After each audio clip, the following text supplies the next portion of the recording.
ஒரு குட்டி பூனைக்குட்டி இருந்துச்சாமா. இந்த பூனைக்குட்டி ரொம்ப கோபமா இருந்துச்சான். யார்கிட்டயும் பேசாம என்னுடைய ஃப்ரெண்ட்ஸ் சொன்னாலும் அவங்க கிட்ட கோபமா கத்துச்சான்.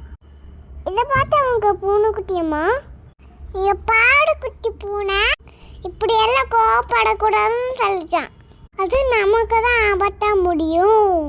கோவம் வேண்டா, நிதானமா இருக்க சொல்லச்சு அம்மா பூனைக்குட்டி. ஆனா அந்த குட்டி பூனைக்குட்டி கண்டுக்கவே இல்லையா. அப்படிதான் கோவமா வேகமா நின்று போச்சான். அப்போ ஒரு மரக்கிளையில முன்னிச்சுக்கிச்சான். வலி தாங்க முடியாம ஐயோன்னு கத்துச்சான். அப்ப அங்க ஒரு வயசான தாகி வந்துச்சான்.